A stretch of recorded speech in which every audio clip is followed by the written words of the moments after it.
Olá, eu sou Ana Cláudia Andrade. A partir de agora eu te convido a se conectar com a gente.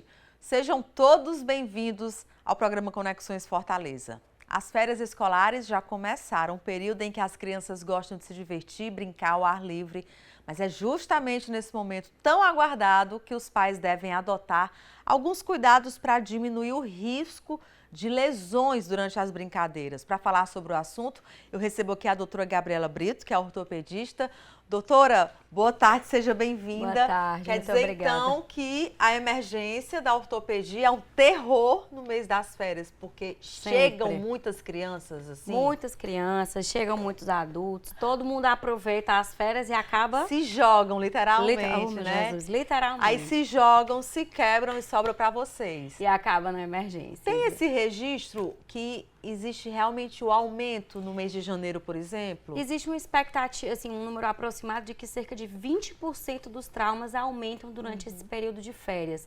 Então, a gente realmente tem um aumento significativo, né, no número de traumas nessa época que tá todo mundo em casa. Sim, aí sai para brincar com os filhos, deixa os meninos lá brincando à vontade. Quais são as principais lesões que acontecem? O que vocês mais recebem por lá? Criança que cai, torce o pé.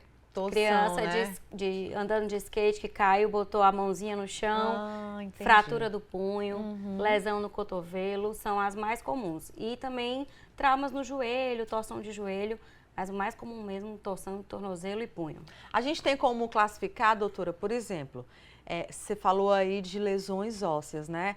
A criança com menos de 10 anos sofre mais lesão óssea, o adolescente é mais muscular, ou não? Isso, vocês observam isso? A gente observa que a criança, quanto mais nova ela for, mais o osso suporta trauma.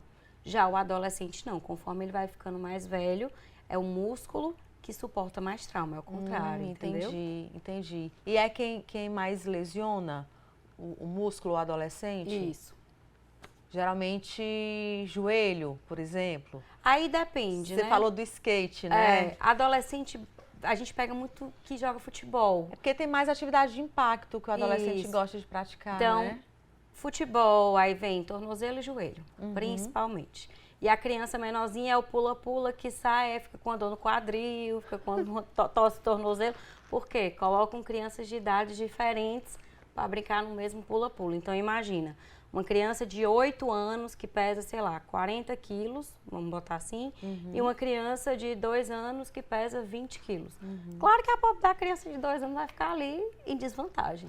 E o pula-pula tem a instabilidade, né? Exatamente. Não tem estabilidade, então... E às vezes a criança não tem aquela consciência corporal de saber se levantar na Sim. hora que cai, aí fica ali, e o outro não tem a consciência de que tem que parar porque o outro caiu. Enfim, o pula-pula é o caos do ortopedista nas férias. Os pais precisam ficar atentos a quê? Por exemplo, eu tenho uma filha de 10 anos e um de 2, e eles brincam muito juntos. E é como você disse, às vezes o maior não tem muita noção de que o menor tem menos força. O que os pais precisam ficar atentos, principalmente se levam os filhos para brincar ao ar livre? É o tipo de brinquedo, é o terreno, de acordo com a idade do filho? Procurar que as crianças estejam brincando na mesma faixa etária. Se você tem uma criança de uma idade mais velha, como você citou, minha filha é mais velha que o meu mais novo, chega para ela e orienta, seu irmão é menor que você, então você não pode brincar com ele do mesmo jeito que você brinca com seu coleguinha de turma. Então sempre estar atento a essa faixa etária, ver se o seu filho está brincando com crianças maiores e ter uma atenção, não que você vai chegar e dizer assim, com eles você não pode brincar, mas vai depender da brincadeira. Então, olha, se está sendo uma coisa muito agressiva, ter cuidado com escada, aquele passa-mãos, né? Eu não sei se ainda existe, aquele passa-mãos que a criança se pendura e fica passando de um lado para o outro, a cara de cair. Então, sempre estar de olho.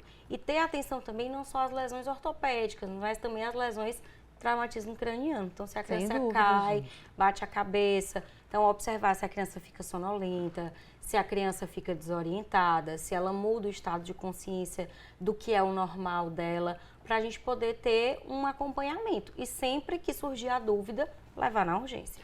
Antes da gente partir para essa parte, que eu acho que é importante para quem está em casa, as pessoas sempre ficam em dúvida.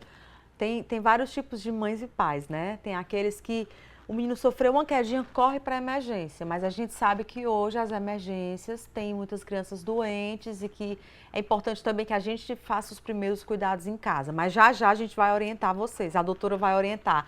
Antes, doutora, eu quero que você eleja, eu acho que ela já até já disse, né?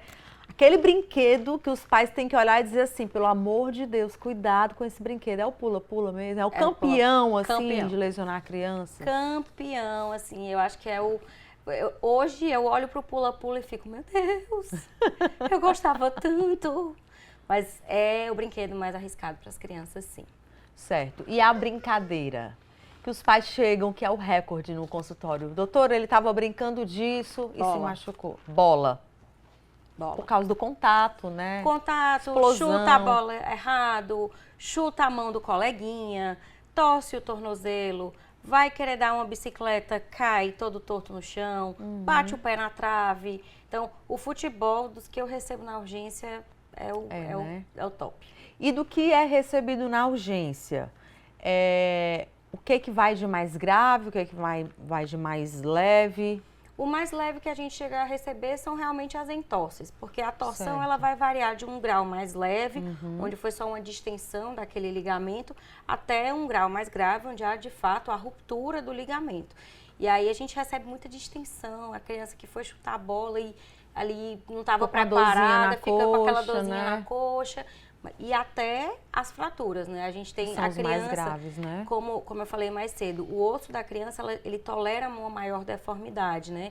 Então, a gente tem vários tipos de fratura, desde uma fratura completa até uma fratura porque o osso a gente tem que pensar nele como se ele fosse um cano. Então, as fraturas completas é aquela que quebra o cano completamente. Sim. E a fratura incompleta, a gente tem a fratura em toros, que é uma fratura que amassa um pedacinho do osso, não deixa de ser uma fratura porque quebrou. E a fratura em galho verde, onde ele quebra só um pedacinho do cano e a outra parte está inteira. Então, a gente também tem essa variação das lesões. Certo. Doutora, eu conversei uma vez com um médico que ele é ortopedista e tem filhos pequenos. E aí eu perguntei para ele, doutor, qual foi o maior problema assim, que você já enfrentou em épocas de férias escolares com seus filhos, mesmo sendo um ortopedista? E ele comentou que foi quando o filho dele se machucou em uma viagem internacional.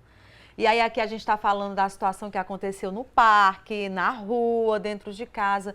E quando você está fora do país, ou seja, pais que viajam nas férias com os filhos, precisa ficar mais atento ainda, porque eu acredito que longe de casa tudo se complica, né? Qual é a dica? É ligar para o médico de confiança, comparar os diagnósticos? Eu acho que você ter um médico de confiança é essencial, porque você pode ligar para tirar dúvida. Hoje a gente, com o advento da tecnologia, a gente consegue mandar uma foto, a gente consegue fazer uma ligação por vídeo, e aí você vai ter aquele seu médico de confiança que vai olhar para você e dizer assim, cara, isso tá estranho, leva numa emergência, ou então tenta fazer isso, se não melhorar, você vai na urgência. Então, o médico de confiança com quem você tem aquele contato mais próximo, ele vai ser a chave para te orientar ali. Mas, claro, passou, por exemplo, a criança caiu, sei lá, tô longe de casa, na Disney, a criança caiu, bateu a cabeça. Ficou sonolenta. Não tem o que fazer. É ir para a urgência. É pegar o seguro-saúde, correr para a emergência. Então vamos lá, a sonolência é o sinal de alerta principal no caso de uma queda. No caso de uma queda com uma batida na cabeça. Batida na cabeça.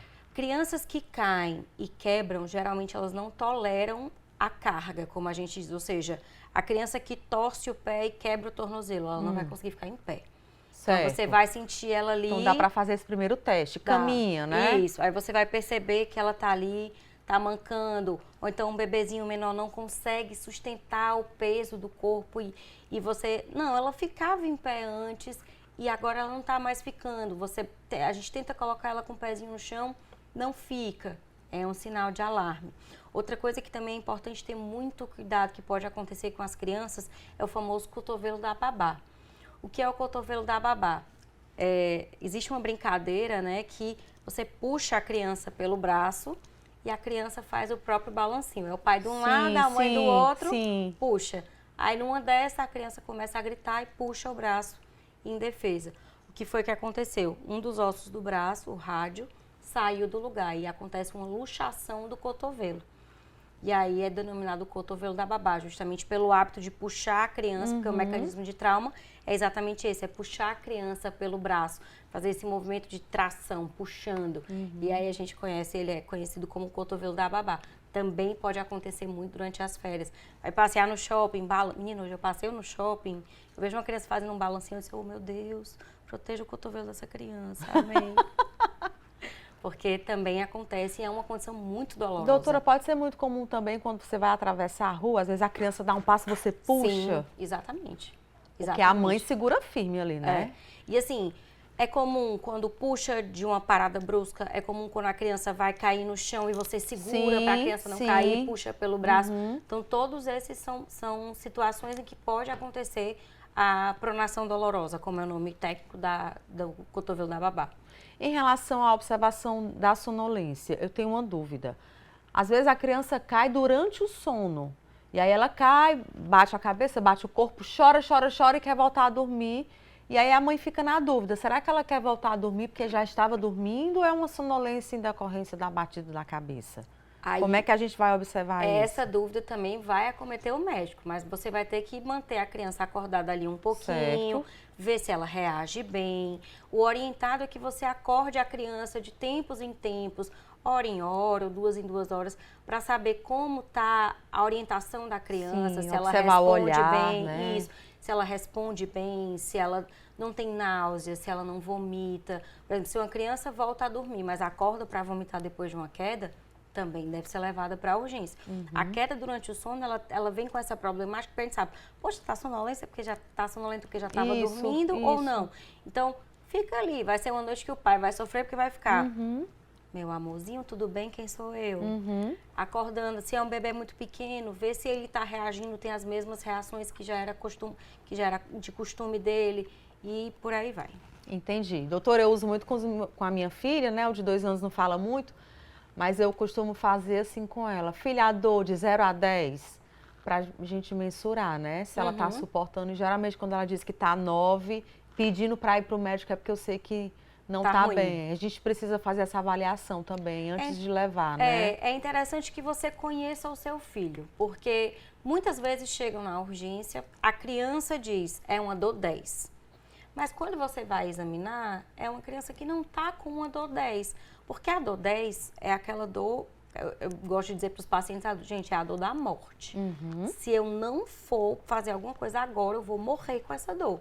Essa é a dor 10, né? E a criança, às vezes, é mais carente, tá com o bebê em casa, ele é o irmão mais velho.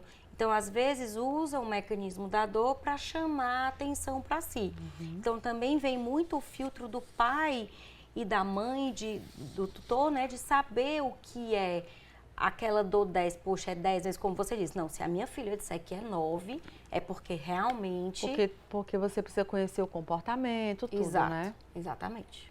Entendi. Doutora Gabriela, obrigada pela sua presença. Tem mais alguma dica para os pais? Eu ia perguntar do vômito, mas aí você já disse, o vômito realmente é um sinal de alerta, É um sinal de alerta. A sonolência, o vômito, a desorientação também é um sinal de alerta, isso para traumatismo craniano. E a orientação principal, usar equipamentos de proteção. Sim. Não é proibir a criança de ir para um skate, para uma bicicleta, para o pula-pula. Vai para o pula-pula, vai com crianças da mesma faixa etária, do mesmo peso. Fica pertinho ali, observando. Fica pertinho, observando. Viu que caiu, não está conseguindo se levantar, já chega perto, para a brincadeira. Quer andar de skate, quer andar de bicicleta? Joelheira, cotoveleira, capacete. Monta a criança mesmo, porque se cair não vai quebrar. Vai para a piscina, coloca a boia, né? Coloca a boia. Acho que piscina é algo que a gente precisa triplicar a atenção, Isso. né? Nunca e a é gente demais. tem que ter muito cuidado com o tipo de boia, né? Porque às vezes você coloca aquela... Hoje o mais indicado é aquela boia que pega os braços e o corpo. Porque às vezes quando a gente bota só aquela boiazinha do corpo, a criança vira e por causa da boia não consegue se desvirar. Então muito cuidado também com a atenção da escolha da boia que vai ser utilizada na brincadeira da piscina. Tá ótimo. Gente, ó, pais, a atenção nunca é demais, né? Nunca. porque às vezes por conta de um descuido bobo acontece algo pior e você vai se culpar para o resto da vida. Doutora Gabriela, obrigada pela sua participação, pelas dicas preciosas aí para os pais que estão enfrentando esse período de férias escolares, né? É o período que as professoras ficam de férias e os pais é que tem que estar na batalha, né? Exatamente. Você, obrigada pela sua companhia. A gente se encontra no próximo programa. Tchau, tchau.